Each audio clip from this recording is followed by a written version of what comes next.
فیضان نور نبوت میں بیان چل رہا ہے حضرت جی کا، شیخ المکرم رحمۃ اللہ علیہ کا۔ اس کا اگلا حصہ ہے شاہ ولی اللہ محدث دہلوی رحمۃ اللہ علیہ نے اس پر بڑی بحث فرمائی ہے۔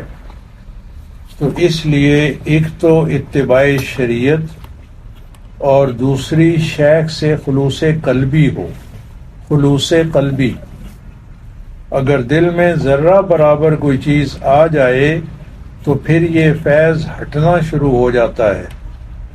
خلوص با شیخ اور اتباع شریعت یہ دو رکن ہیں تصوف کے۔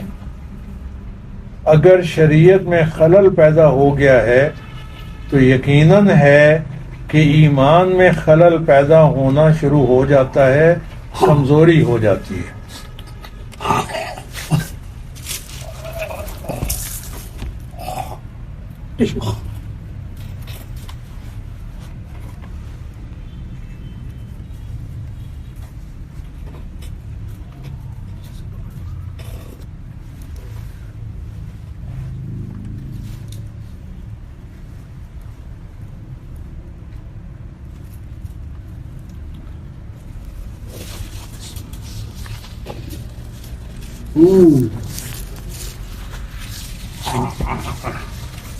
اگر شریعت میں خلل پیدا ہو گیا ہے تو یقیناً ہے کہ ایمان میں خلل پیدا ہونا شروع ہو جاتا ہے، کمزوری ہو جاتی ہے۔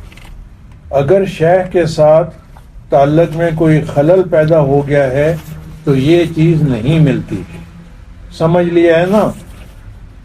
اس لیے یہ ضروری نہیں ہوتا کہ کہیں شیخ کے ساتھ بیعت کی ہے اور وہ فوت ہو گیا ہے تو آپ دوسرے کی طرف نہیں جا سکتے۔ ایک استاد مر جائے تو کیا دوسرے کے پاس تعلیم کے لیے نہیں جائیں گے؟ یہ عام بات کرتے ہیں۔ اس کے بعد حضرت نے نئے ساتھیوں کو بیعت کیا، فرمایا چلو آؤ، میں نے آپ کو سلسلہ نقشبندیہ ویسیہ میں بیعت کیا اور سلسلہ نقشبندیہ ویسیہ میں بیعت کر کے اس کی نسبت آپ کو عطا کی، کہو قبول کی۔ اب طریقے وظیفے کی بات یہ ہے، یہ قلب ہے، اشارے سے بتایا بائیں پستان سے 2 انگل نیچے، اللہ اللہ اللہ اللہ اللہ۔ اگر زیادہ نہ ہو سکے تو اس کو کریں، جو ٹائم ملے صبح و شام لازمی، باقی ٹائم اپنی مرضی سے۔ یہاں یعنی قلب پر خیال کر کے اللہ اللہ ضرب دھیان کے ساتھ اس طرح کر کے بتایا، حضرت جی نے کر کے بتایا یعنی کس طرح۔ اور وظیفہ نفی اثبات کیا کریں، لا الہ الا اللہ لا الہ الا اللہ لا الہ الا اللہ، کثرت سے جتنا ہو سکے۔ دوسرا وظیفہ درود شریف۔ درود یہ نماز میں جو پڑھا جاتا ہے تھوڑا ہو، خلوص کے ساتھ ہو۔ درود حضور اکرم صلی اللہ علیہ وآلہ وسلم کی خدمت میں جب پہنچتے ہیں تو 3 حالتوں میں یعنی 3 حالتوں میں پہنچتے ہیں۔ پہلا، تازے پھول یعنی پھول جیسے توڑے جاتے ہیں، تازے جا کر کے پیش کریں۔ دوسرا، اس طرح جا کر کے پہنچتا ہے جس طرح کہ آج کے پھول کہیں کل پہنچیں، کمائے ہوئے یعنی کملائے ہوئے، خراب ہو گئے ہوئے۔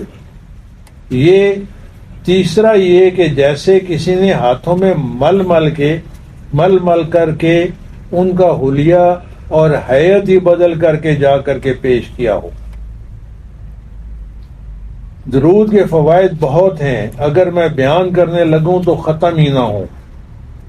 ایک ولی اللہ کا واقعہ کتابوں میں لکھتے ہیں کہ اس پر بڑا قرضہ ہو گیا تھا۔ قرض خواہ نے مطالبہ کیا، اس نے کہا میرے پاس نہیں ہے، جس وقت میرے پاس کوئی چیز آ گئی تو میں فوری قرضہ ادا کر دوں گا۔ اس نے جا کر کے دعویٰ کر دیا جج کے پاس۔ جج تھا عالم قاضی وقت کا۔ جس وقت وہ پیش ہوا تو اس نے کہا میرے پاس کوئی چیز نہیں، اگر میرے پاس کوئی چیز ہوتی تو میں اس کو دے دیتا، منکر نہیں ہوں، جس وقت ہوں گے دے دوں گا۔ اس مکروز نے فنا پھر رسول کے مراقبے میں نبی کریم صلی اللہ علیہ وآلہ وسلم کے دربار میں یہ چیز پیش کی کہ یا رسول اللہ صلی اللہ علیہ وآلہ وسلم، قرضہ ہے، قرض خواہ مجھے تنگ کرتا ہے اور دعویٰ کر دیا ہے میرے خلاف۔ آپ صلی اللہ علیہ وآلہ وسلم نے فرمایا کہ عراق کا جو وزیر اعظم ہے فلانا، اس کو جا کے میرا سلام کہنا، اور اس کو کہنا کہ نبی کریم صلی اللہ علیہ وآلہ وسلم نے فرمایا ہے کہ پیسے دے دو، میرا قرض ادا کر دو، وہ دے دے گا۔ وہ بولا یا رسول اللہ صلی اللہ علیہ وآلہ وسلم، وہ میری بات مانے گا؟ یہ کوئی مانتا ہے، کس طرح مانے گا؟ نہیں، آپ صلی اللہ علیہ وسلم نے فرمایا وہ مانے گا۔ پوچھا کس طرح مانے گا؟ فرمایا اس کو کہنا کہ آپ کا درود ہمیشہ مجھے پہنچتا رہا ہے، فلانی تاریخ آپ کا درود نہیں پہنچا، اس کی وجہ کیا ہے؟ یہ اس کو نشانی بتائی۔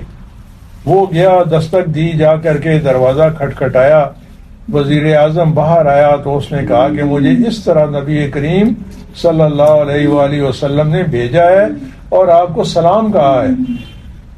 وہ رونا شروع کر دیا اس نے کہا میں اس لیے آیا ہوں کہ مجھ پر قرضہ ہے اور میرے خلاف دعویٰ دائر ہو چکا ہے، اور حضور صلی اللہ علیہ وآلہ وسلم کے سامنے میں نے اس درخواست کو پیش کیا تو آپ صلی اللہ علیہ وآلہ وسلم نے فرمایا کہ وزیر اعظم کو جا کر کے عراق کے کہو وہ پیسے دے دے گا اور قرضہ ادا ہو جائے گا۔ تو میں نے عرض کی کہ یا رسول اللہ صلی اللہ علیہ وسلم، وہ میری بات مانتا ہے؟ یہ کون مانتا ہے کہ میں نے نبی کریم صلی اللہ علیہ وآلہ وسلم سے یہ بات سنی ہے؟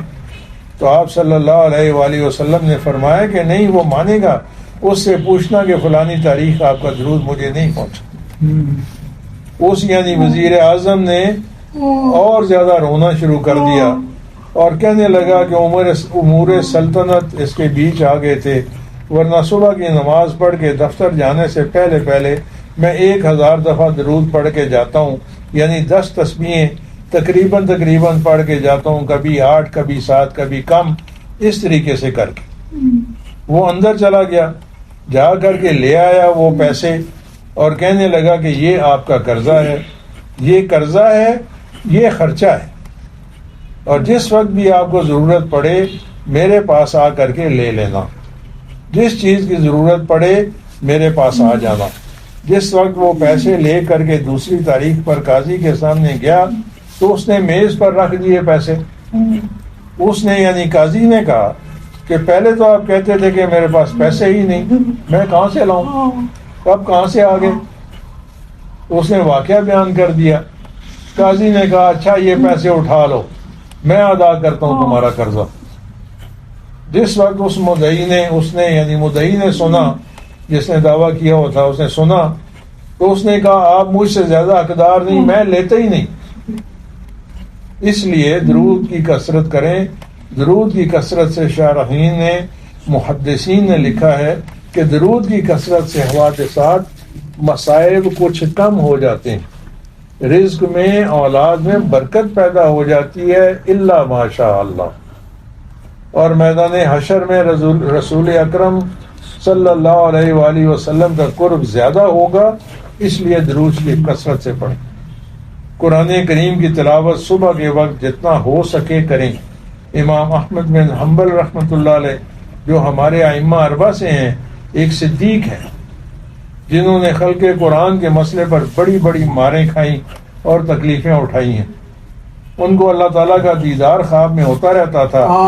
ایک دن وہ فرماتے ہیں کہ میں نے اللہ تعالیٰ سے پوچھا یا اللہ وہ کلام مجھے عطا فرمائیے جس سے عذاب قبر ٹل جائے، اگر وہ پڑھوں تو عذاب قبر سے نجات ہو جائے۔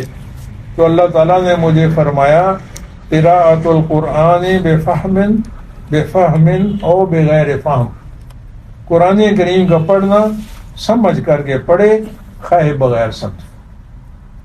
وآخر دعوانا ان الحمد للہ۔